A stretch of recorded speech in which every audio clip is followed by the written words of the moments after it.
Man's mother disowns him after he chose to build a relationship with his father after being kept apart for 20 years. My mama want to disown me because I want a relationship with my father. Not today. That's my father. Mama, you tripping. You don't know what that man did. Mama, what he did to you, that was 20 years ago. Me, everything. Mama, So sick of him. he's still my father. You don't need no relationship. I can't have a relationship with my father. Every Because of child how he needs did a me. father. Do you love me? Of course I love. Why I'm still here, right? So then, if I don't like him, you like him. That's not the way it works, Mama. That's our bond. That's not the world. That's not how it Yes. goes. That's still my father. And I No. want to have my father in my life. No, you don't need me. I love you. I mean, And all you need. thank you so much. But at the same time, I want a relationship with my father. no. I'm here. I'm the mother and the father. I do everything. That's that you not the need. way it works. Yes. You're a You woman. don't need that I need man. my father. He's a male. He's a man. Teach me things you can't teach me. No, he's still my daddy. You tripping. No. You tripping. You know what? At this point, Come I'm sick on. of it. Come on. He's my daddy. Really? Mama, you tripping. Well, if you Really? want a relationship with you, I don't want nothing to do. You don't want nothing to do with And here's the thing, before we even get into part 2, is this a skit? It's possible. Does that mean that this attitude does not exist? By no stretch of the imagination. If it was a skit, it's based off of a reality. Based on where this goes, though, I don't think it's a skit. This is how a lot of not only mothers, fathers too, single parents who have been done wrong by their ex in some way, they get it in their head that, well, because I can provide their basic needs for them and keep them alive and they turn out okay, that means that there was never a need for the father. There is this idea out there, and it's not even just parents, it's also advocates for these sole custody states that do not agree with equal shared parenting, where they say, well, as long as one parent can do it all, that's all the kid needs. And they want to keep having this argument and these mindsets despite the innumerable fatherlessness statistics that we all have access to. The ones that show us that when kids grow up without a father, they are more likely to be violent, more likely to be depressed, more likely to do poorly in school, more likely to end up in jail, more likely to unalive themselves. And yet, we want to push this idea that one parent is really fine. They don't need the other one. They'll be okay. They'll never ask questions. They'll never wonder what could have been over the last 20 years that we've been kept apart because mom doesn't like him, so that means you don't like him because that's our bond. No, that is not how that works. When you have a child, you don't immediately share a hive mind where all of your opinions line up and you have the same viewpoints and the same interests and you agree on everything. That has never once happened, actually. And not one time in all of history has there been a parent and a child who agree on everything, or who have all the same friends, or who like all the same people. It doesn't happen. you. Want nothing to do with your No, son? I don't want to deal with you. Your son. I don't want to deal with you. If you want to talk to him, that's cool. Mama, but that don't was- talk to me no more. Mama, years ago. You don't want to. You don't have to deal with him, but you don't have to. You don't want to deal So she's making him choose. with me, your own son. No. How can you act like him? I'm sorry. Matter of fact, you really need to get out of my kitchen because I'm Mama, not ready to. Mama, I'm sick of it. Mama, you want to disown your own son? Of course, it's my father. Then I want to do something. And you telling me I look just with you. Mama, it's because of you. You the one that I did can't it. believe I even laid with that. You the one that did it. Ugh. You the one that did it. Mama, 25 years ago, and you don't want me to have a relationship with my father. No, I don't. So we can stop talking about this now. You bring this up every other day. I haven't seen my daddy in 20 years, and now I want to have a relationship with him. And you got such a big problem with me knowing my father. Why do you? Again, I didn't see him in 20 years. I want to have that child and father bond.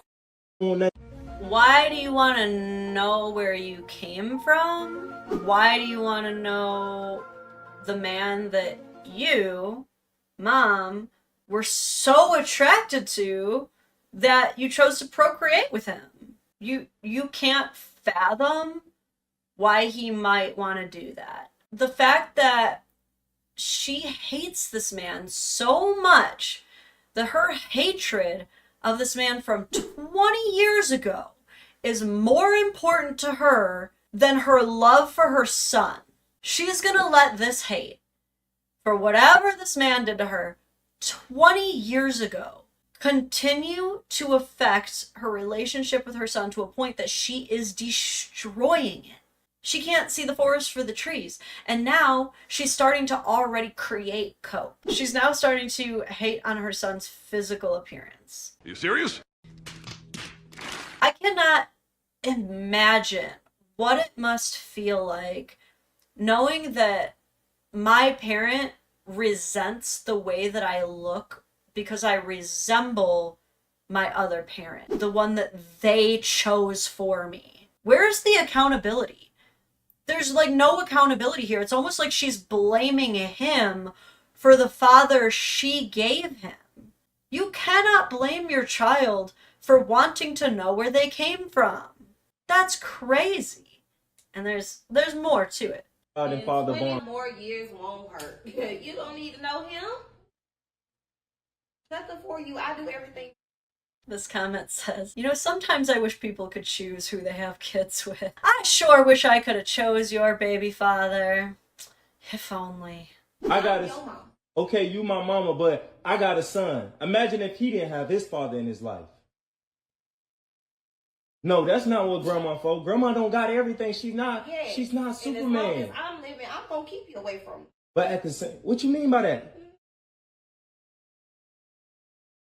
And that's why I can get in a relationship with him now. That's why. And you're gonna put your own son up. Mm-hmm. Oh, that's a great mother. Mm-hmm.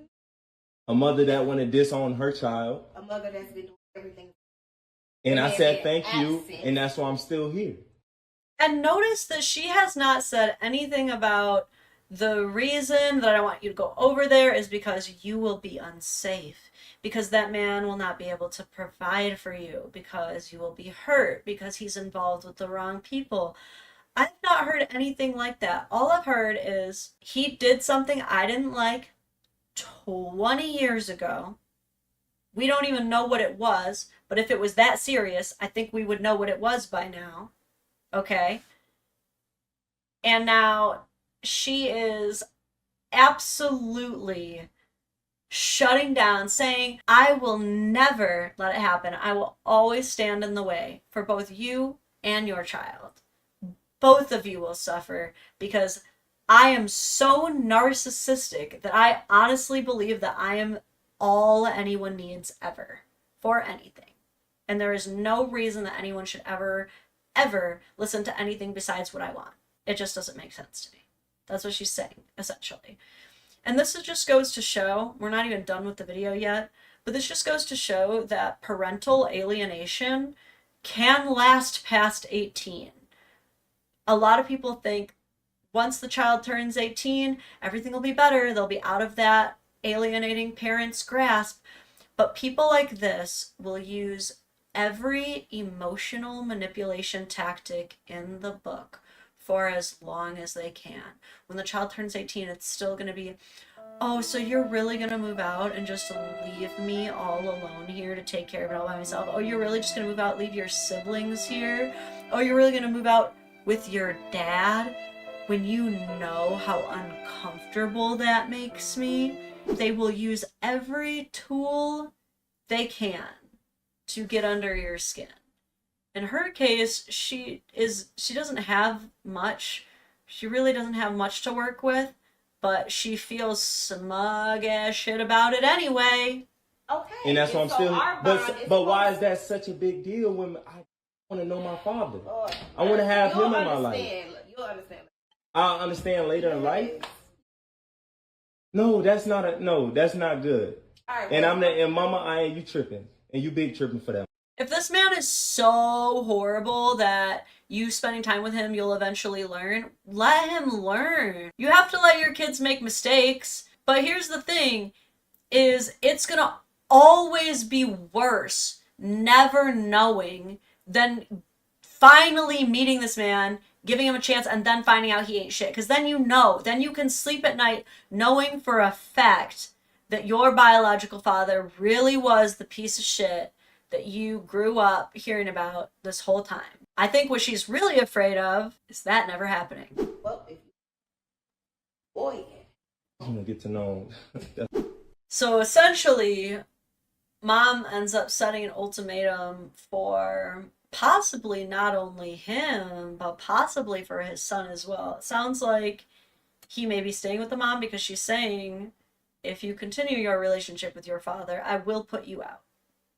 Now, maybe this man is co-parenting. Maybe the child predominantly lives at the mom's. So maybe she's not putting a child out on the street. But maybe she is. We don't know. We don't fully know the situation. But I will say, she's gonna end up alone. She's gonna end up one of those people who has no one left in her corner, and all she can do is just cry out and blame everybody else, say that she's the victim, say that everybody abandoned her. And the reality of the situation is that your own egotistical, narcissistic, controlling behavior pushed people away. And you know what's so funny too is maybe she is a better parent than the dad, right? Maybe she is way better at providing, way smarter, earns more, way more comforting. That could all be true. And yet look how quickly it's negated by the fact that she is absolutely refusing this small amount of freedom to her son. At the same time, like, why do any of those qualities even matter if at the end of the day, no one can be happy if they don't do exactly as you say? If at the end of the day, you punish everyone for not obeying you blindly, hating who you hate.